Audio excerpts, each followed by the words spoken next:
আসসালামু আলাইকুম। এই হচ্ছে আমার ছোট্ট একটা আঙ্গুর বাগানের অবস্থা।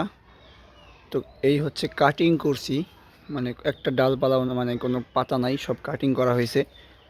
কাটিংটা দুদিন আগেই করা হয়েছিল। আজকে হচ্ছে হাইড্রোজেন পারঅক্সাইড দেওয়া হইলো, যাতে এটা থেকে ভালো মতো কলি আসে বা পাতা বের হয়, যার সাথে ফুলটা বের হবে। আগের বার একটু ভুলের জন্য বেশি পরিমাণে ফল আসে নাই, বাট এবার আশা করা যায় আসবে। এইগুলো হচ্ছে ইন্ডিয়ান জাত। ইন্ডিয়ান জাতের ফলগুলো খুবই কম আসে, এই জন্য এটা একটু আমরা এখনও ব্যর্থ।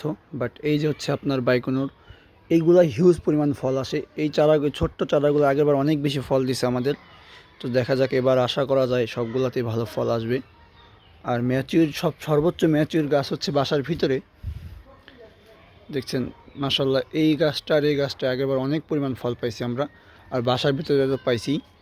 আর এইগুলা হচ্ছে আগেরবার আমরা ব্যর্থ, ইন্ডিয়ান চারাগুলো আমরা খুবই ব্যর্থ হয়েছি। এই যে, তো দেখা যাক এবার হাইড্রোজেন পারঅক্সাইড দেওয়া হয়েছে, কি পরিমাণ ফল আমরা পাই। অনেক পরিমাণ পাবো কিনা জানি না, বাট দেখা যাক, ইনশাল্লাহ ভালো একটা ফলাফল পাবো আশা করি। আপডেট জানাই দেবো আপনাদের।